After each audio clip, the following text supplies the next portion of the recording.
ये अब क्या पंजाब तकसीम दर तकसीम हो रहा है? पाकिस्तान पीपल्स पार्टी बड़ी एक्टिव हुई है पंजाब में जाके, काफ लीग में बहुत से लोगों को शामिल कर रही है, क्या मामला है?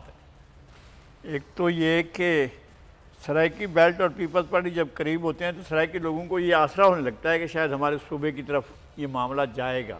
अच्छा। अब हम भी देखते हैं कि जिस तरह से सराइकियों ने रुख कर लिया है पीपल्स पार्टी का, उसका नतीजा इस सूरत में सामने आ सकता है। लेकिन ये कि क्या पीपल्स पार्टी इक़्तिदार में भी आ रही है या एक ऐसी पोजीशन में होगी कि कोई सूबा बना सके, ये अभी देखने की चीज़ है।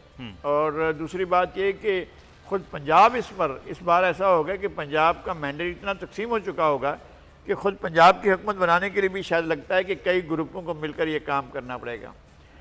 जहांगीर तरीन, काफ लीग और अपना पीपल्स पार्टी, जनाब मुस्लिम लीग नून, और ये जो धड़ाधड़ गैर सियासी होने वाले थे PTI के रफ्जगान, वो ये सारे मिल मिलाकर अलग अलग पोजीशंस में कुछ कुछ सीटें लेते जाएंगे। तो फिर नई हुकूमत साजी के लिए जो है वो शायद इन्हें एक दूसरे के साथ अलायंसेस करने पड़ेंगे, और वो अलायंसेस कैसे होते हैं।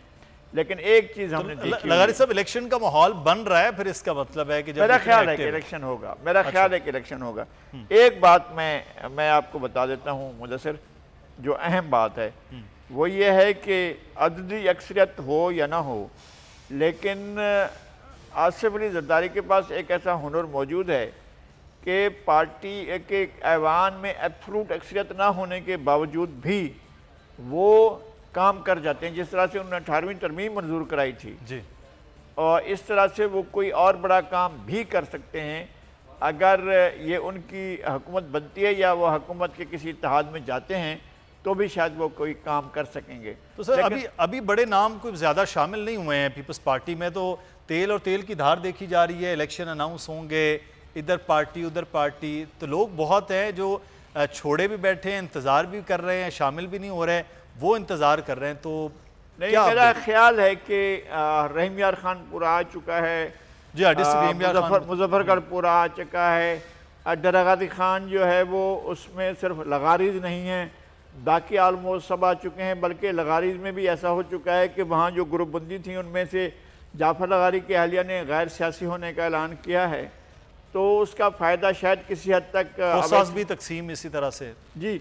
और लिया जो है वो पीपल्स पार्टी के पास आ चुका है, मुल्तान आलमोस्ट आ चुका है, तो लोधरा आ चुका है। तो लोधरा में एक बड़ा उनसर जो है वो उनका मौजूद है, PMLN का भी और जहांगीर तरीन का भी। बहुत से ऐसे हैं अजलात जहाँ पर वो आ चुके हैं। अब देखना यह है कि आगे जहांगीर तरीन कहाँ अपने असरात। जहांगीर तरीन का एक और इशू भी है, जहांगीर तरीन बिरादर निस्बती हैं मखदूम अहमद महमूद के, और उनकी रिश्तेदारी जो है वो मखदूम यूसुफ रज़ा गिलानी से भी है। तो ये मामलात कहाँ जाते हैं, आगे जाकर किस जगह पर जाते हैं, तो वो अभी देखने की बात होगी कि मामला रिश्तेदारियों से आगे जाते हैं या रिश्तेदारियों में ही रहते हैं। लेकिन अगर सब जो आपकी बात इंपॉर्टेंट है कि पंजाब भी अब जो है वो सिंगली, पिछली बार PTI है, उससे पहले नून लीग सिंगल हैंडेडली वो जीत गए, लेकिन पिछली बार हमने देखा कि सिर्फ 6 सीट्स थी पाकिस्तान पीपल्स पार्टी के पास पंजाब में जाके वफाकी तौर पर। तो अब तो फिर इसका मतलब है जिस तरह गेन हो रहा है, तो ये डज फिर PTI के साथ साथ नून लीग को भी लगेगी अगले आने वाले इलेक्शन में, अगर इसी तरह पीपल्स पार्टी मुतहर्रिक होती है पंजाब में। नहीं, ये तो हो गया था ना, ये तो पीपल्स पार्टी ने 2008 में वो अखलाकियात इन कामाज में उसका मुजाहरा किया था। वरना अगर उस वक्त जो बाद में किया था उनने PMLQ से लाइन, अगर वो पहले कर लेते तो PMLN ना थे इक़्तिदार में, उन्होंने PMLN का रास्ता नहीं रोका था 2008 में।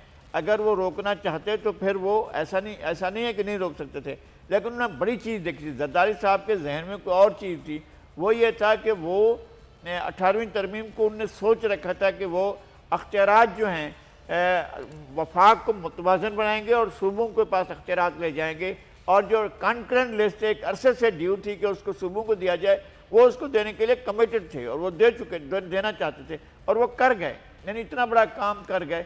बाद में बहुत से लोग कहते रहे कि 18वीं तरमीम जो ये तो हमारे लिए ठीक नहीं है, फलां नहीं है, लेकिन 18वीं तरमीम ने पाकिस्तान के वफाक को मजबूत किया, मुतमईन किया और वफाकी यूनिटों को ज़्यादा बाख्तियार किया। मेरे ख्याल में ये एक बहुत बड़ी अचीवमेंट थी जरदारी साहब की। और अगर दूसरी अचीवमेंट ये कर जाते हैं, अगर ये सूबा बना जाते हैं, तो मेरे ख्याल में वफाक इंतहाई मुतवाज़न हो जाएगा। अच्छा, लेकिन दूसरी जानिब अगर हम ये बात करें कि जहांगीर तरीन साहब बड़े एक्टिव हैं, तो कोई नई किंग्स पार्टी की बुनियाद चल रही है इस वक्त कि उनका भी होना? दूसरी तरफ पाकिस्तान मुस्लिम लीग बड़ी एक्टिव है, शुजात साहब से मुलाकातें हो रही हैं, चौधरी सरवर वहाँ बड़े एक्टिव नज़र आ रहे हैं, बल्कि आज तो वो पंजाब के सदर पेशावर तक पहुँच गए हैं।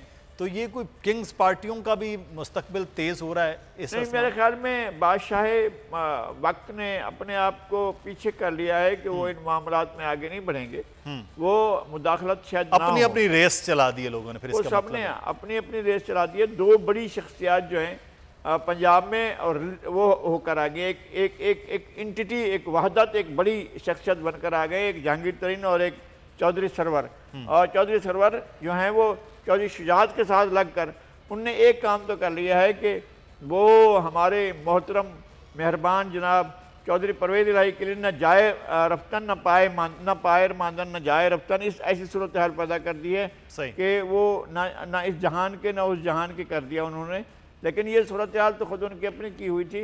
ये जो आज सूरत हाल है उसमें एक बड़ा किरदार जो है वो चौधरी परवेज़ इलाही का भी है। चौधरी परवेज़ इलाही अगर कमिटमेंट करने के बाद वो वज़ीर आला बनना कबूल कर लेते और अगर वो PMLN और पीपल्स पार्टी के साथ अलायंस कर जाते तो शायद ये आगे जो कोई सूरत हाल पैदा होती रही है वो भी ना होती। अगर आपको ये वीडियो पसंद आई है तो सब्सक्राइब कीजिए और बेल आइकॉन को प्रेस कीजिए। इंतजार था ना, चलो इस बार वो करते हैं जो इससे पहले किया ही नहीं। किस्मत की आंखों में आंखें डाल के जीतना होगा। सब में है शेर जैसी राह, जर्रा जर्रा भी हर कंटेस्टेंट को लगेगा पहाड़। लड़खड़ाना नहीं है, खोल दो अपने पंख अगर आसमान छूना है। अबे लग रहा है ये सब पहले भी कहीं सुना है। एंटरटेनमेंट की गारंटी जनाब, क्योंकि यहाँ खेलोगे कूदोगे तो बनोगे नवाब। खुश रहो पाकिस्तान। खुश रहो पाकिस्तान, बुध और जुमेरात शाम 7 बजे सिर्फ बोल एंटरटेनमेंट पर।